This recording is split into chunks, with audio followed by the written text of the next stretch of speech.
La última que he visto de todas y casi la vi por ver, sin más, sin esperar mucho, ya que pensaba que con el argumento que tenía y el estilo, no pensaba que fuese a ser una película que me convenciese. Y vaya si me convenció. Puede parecer adolescente o juvenil y al contrario trata de forma muy adulta al espectador, además de resultar brillante con sus diálogos y la evolución de sus personajes.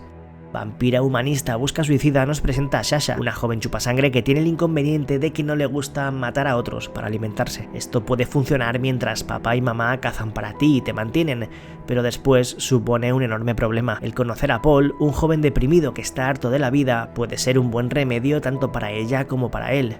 Pero antes de comenzar el plan, Sasha decide que molaría llevar a cabo todos los deseos que tiene antes de palmarla. Una peli muy sorprendente que toca varios palos y géneros simultáneamente, ciertamente emotiva, amable, dramática y cómica. Es mucho más de lo que parece. La nueva peli de Brad Anderson, director del Maquinista o Session 9, en un argumento diferente a todo lo que ha hecho anteriormente. Blood.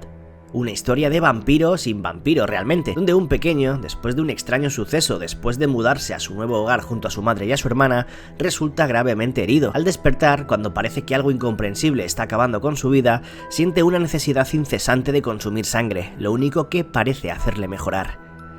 ¿Hasta qué punto podrá mantenerlo en secreto y hasta dónde llegará su madre para ayudarle? Largometraje de terror intenso y muy entretenido, apoyado en un drama siempre presente con un tono sobrenatural y que explota en su tramo final, eso sí, en un estilo muy distinto al que su responsable ha acostumbrado a los fans del género. Es triste, da grima, tiene secuencias bastante potentes y si sois aprensivos con la sangre, cuidado que puede ser peligrosa.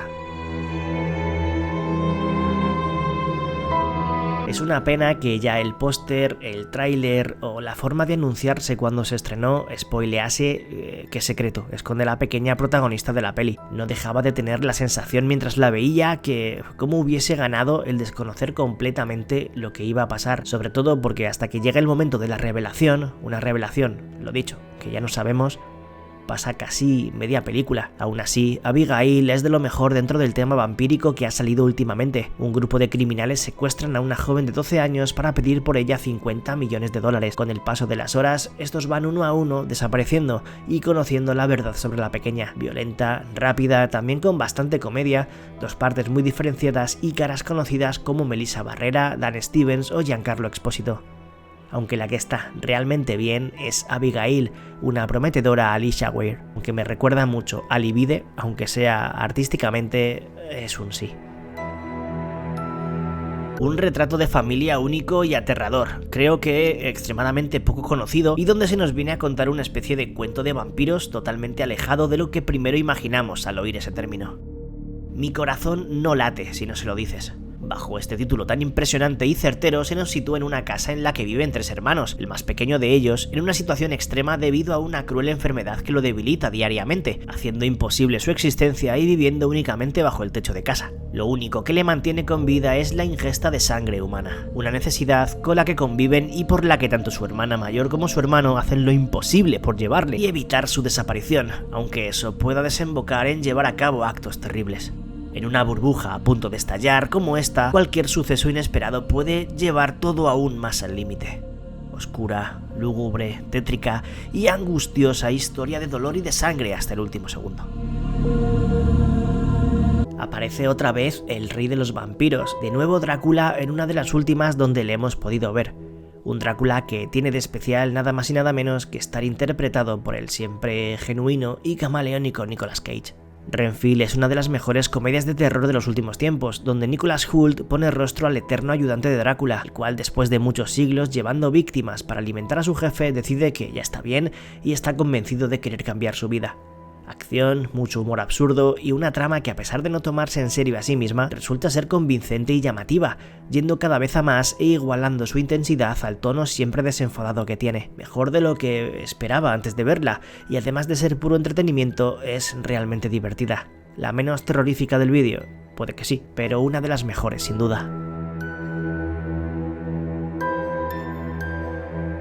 En cuanto a atmósfera, a ambientación, clima y todo lo referente a su contexto, localización, fotografía, puesta en escena, creo que es lo más terrorífico del vídeo. Es sobria, elegante, cruda y deprimente. Vampire.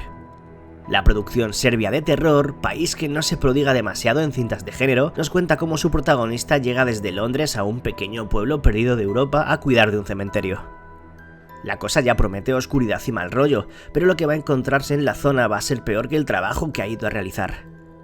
Su propósito de desintoxicarse de la vida de la gran ciudad va a tropezarse con los extraños comportamientos de los habitantes del sitio. No os quiero contar mucho más, pero estamos posiblemente ante la peli de vampiros más original de los últimos años, donde bebiendo de varios clásicos crea su propia historia perturbadora a golpe de ritmo lento, donde sentimos que todo está a punto de estallar, siempre de manera sofocante e inquietante.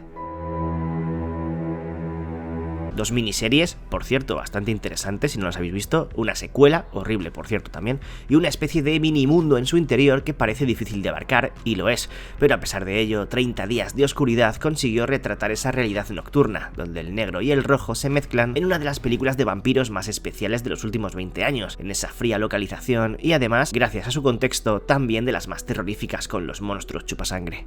El film está basado en una maravilla recomendable al 100%, con un dibujo espectacular y muy diferente, donde se consigue que el nivel de miedo y de mal rollo llegue a cotas muy altas. Steve Niles y Ben Templesmith crearon lo que en un principio iba a ser un esbozo para una futura película, pero tras su inesperado éxito la convirtieron en una saga longeva con varias secuelas, saltando en 2007 a la gran pantalla, donde alcanzaría aún más popularidad. Las miniseries que hemos comentado al principio, por cierto, exploran varios argumentos de las novelas gráficas, así que siempre es un buen momento para meterse en ellas. Uno de los remakes más esperados de los últimos años, sobre todo por lo que tardó en estrenarse desde que se anunció por primera vez, que pasaron más de 2 años. Terminó estrenándose en Max directamente y con un montón de metraje cortado, cosa que se nota muchísimo según la vemos, pero aún así Salem Slot no está nada mal. Una actualización muy llevadera de la novela de Stephen King, llena de buenas escenas y una narrativa, digamos, para todos los públicos. El pueblo con esa casa en la que despierta una criatura sedienta de sangre y que a modo de maldición llega a tocar a todos los habitantes del lugar. Un remake imperfecto de un clásico que, a pesar de ser difícil de modernizar, sin llegar a ser todo lo que a muchos nos hubiese gustado. Entretenida y más que correcta, con guiños y referencias a la original y que deja con la pena de no haberla podido ver en su versión completa antes de que pasase por la tijera. ¿Alguna vez habéis puesto una peli por poner, sin esperar nada de ella, sin que os llamase extremadamente la atención, y os habéis encontrado con algo muy positivo? Eso me pasó con Jacob's Wife, largometraje que me encontré de casualidad y que todo tenía pinta a conducir a una producción mediocre, pero para nada. La mítica del terror Barbara Crampton protagoniza junto a Larry Fessenden una historia que, a pesar de sonarnos, el tono que utiliza y cómo lo utiliza lo hace una pequeña película a tener en cuenta, donde una mujer, casada durante 30 años en un pueblo con el sacerdote del lugar, se encuentra con un personaje sorpresa en el que mantendrá una intensa y extraña relación, alguien llamado el Maestro, lo que hará que su vida dé un giro radical inesperado. Con el uso de una ironía y un sarcasmo muy potentes, la peli se atreve a tocar varios palos, subir y bajar en una montaña rusa singular con alguna sorpresa y un desparpajo muy pocas veces visto, sobre todo en esta temática. Que Pablo Larraín es uno de los cineastas más importantes de Latinoamérica a nivel mundial de los últimos años es un hecho, una filmografía capaz de abarcar cualquier tipo de género y en una de sus últimas aventuras iba a volver a sorprender con lo que proponía. El Conde es un cuento de vampiros con un toque cruel, de tono irónico y bastante directo a su vez, donde Augusto Pinochet es un vampiro. Con más de 200 años a sus espaldas, el dictador, tras una vida de crimen y muerte para saciar su sed de sangre, decide dejar de tomarla para dar fin a su existencia. Así, sus familiares se reúnen para disputarse la herencia del viejo. Con el doble sentido constante y crítico a pesar de sus formas irónicas y sarcásticas y extrafalarias sobre el abuso de poder, el robo y las devastadoras consecuencias del mandato fascista en el país, con la parte más oscura posterior donde la justicia no hizo acto de aparición. Todo eso desde una comedia negra que no se deja nada en el tintero con su dosis de hemoglobina. Hablando de mezclar géneros, argumentos y movidas, casi incalificable, imposible de determinar a qué categoría puede pertenecer Dreamland. Es extravagante, insólita, valiente, sorprendentemente con muy poca puntuación allá donde miréis, y no entiendo por qué. Creo que muchos fans del fantástico y del cine negro disfrutaréis con ella si no la conocéis. Donde sí, hay vampiros obviamente, en concreto uno como no habéis visto nunca, y aunque la trama se desenvuelve en su origen con cierto toque de thriller noir, le da tiempo a manejar y a tocar algunos elementos inesperados para una peli así. No quiero hacer mucho spoiler, pero digamos que todo empieza con un soberbio Stephen McCarthy haciendo de un sicario en busca de acabar con una banda criminal que hace cosas horribles. Pero realmente el camino no va a ser el típico que se nos dibuja en la cabeza. Es impredecible, y gracias a su clima insano y enfermizo, su visionado es una volátil experiencia cinematográfica a varios niveles. Una de las más atípicas que se han estrenado últimamente con este tema. En sus formas, su estilo, su fotografía, su diseño de producción, su argumento, y aún así es algo que todos debéis probar. Puede que The Bourdalag os sorprenda tanto como a mí. Producción francesa en la que un emisario del rey va a parar, tras perderse en el bosque, a una casa donde vive una familia de lo más extraña. Ambientada en el siglo XIX y adaptando la novela de Tolstoy, La familia del Bourdalag, gracias a sus diálogos, a sus personajes y a los secretos que parece esconder todo el mundo, por no hablar de la criatura que os aseguro que tiene un diseño de lo más incalificable, estamos ante una de esas rarezas que han pasado totalmente desapercibidas injustamente y rebosa originalidad, lo que potenciado con su rollo inquietante y su atmósfera de incertidumbre, hacen una película de terror muy potente y que consigue ser exactamente lo contrario a todas las que hemos visto en el vídeo hasta ahora, completamente diferente a lo demás.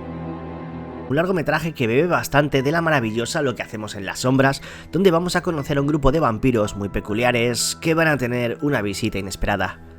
It Locals mezcla el terror con la comedia negra de manera bastante acertada, con un director tras las cámaras que aquí debuta, siendo su único trabajo, un actor conocido y con carrera larga como Jason Flemyng, que seguro que le ubicáis en varios largometrajes. Aquí se nos presenta a un grupo de chupasangres que cada medio siglo se reúne en una casa de campo inglesa para contarse las novedades y batallitas varias, pero esta vez la fiesta no va a ser como las anteriores. Un extraño joven con propósitos singulares y un grupo de invitados, precisamente no invitados, van a convertirlo todo en una fiesta sangrienta y loca con resultados impredecibles. Dinámica, brillante en sus diálogos y con un guión algo irregular, una de esas pelis con las que pasarlo bien gracias a su descaro y a su poca manera de tomarse en serio a sí misma, donde todo lo que tiene que ver con el terror, tanto a nivel maquillaje como efectos, se desenvuelve a la perfección. Una pareja de enamorados caminando por el bosque y encontrándose con algo que les da caza. ¿Cuántas veces hemos visto una premisa similar? Cientos. Lo raro aquí es que eso que va tras ellos, pues es un vampiro. Red Wood imita las tramas siempre apetecibles de jóvenes indefensos ante los peligros de la naturaleza, metiéndole criatura sobrenatural inesperada de la que huir, desestimando y pasando del consejo del guardabosques que les dice que no se salgan de la ruta, ignorando el sendero. Su temeridad les cuesta a ellos y a vez conocer la bestia salvaje que dormía escondida en la oscuridad de los árboles. Sí, obviamente, a pesar de que creo que el remake tiene un nivel altísimo, su versión original me sigue pareciendo insuperable. ¿Puede ser la mejor peli de vampiros de los últimos tiempos? Déjame entrar es una brutalidad, sobre todo la sueca de Thomas Alfredson. Creo que tiene un punto insuperable en cuanto a atmósfera sobre todo, pero Matt Reeves, el director de The Batman, de Cloverfield o de las últimas del Planeta de los Simios, adaptó quitándole algo de esencia, pero dotándola de un toque más mainstream y de un estilo narrativo más convencional, esta historia de amistad extraña y de incertidumbre aterradora. Un niño triste y solitario que recibe bullying en el colegio y es constantemente acosado por sus compañeros se hace amigo de una nueva vecina, una pequeña de su edad con la que parece empezar a conectar y a cambiar un poco. Pero la llegada de esta coincide con una serie de crímenes sin explicación. Película en total que, repito, insuperable en su primera versión, pero también muy recomendable en su remake estadounidense. La podéis encontrar como Vamps, como Ghouls, como Burdalaki, como V, la maldición del vampiro. ¿Por qué tiene tantos nombres? Pues ni idea, pero esta curiosa producción rusa de vampiros de 2017, bajo su fachada de telefilm, esconde un desarrollo que me sorprendió para bien, y eso que tampoco tiene nada del otro mundo. Un malo muy malo, un bueno muy bueno, personajes secundarios que cumplen su función, monstruos de bastantes tipos y con un maquillaje conseguido, buen apartado técnico y visualmente muy llamativa. Localizada en los Cárpatos, acompañamos a un monje exiliado y conocedor de las artes y poderes oscuros sobrenaturales que tiene que regresar al tema que mejor mejor maneja para enfrentarse a las fuerzas que planean acabar con todo. Con la ayuda de un emisario del rey y de una joven, debe detener el avance de los ghouls, unas criaturas que regresan de entre los muertos y que han sido resucitadas por el mismísimo Señor de las Tinieblas. Una aventura de acción y terror que da lo que imaginamos. No está mal.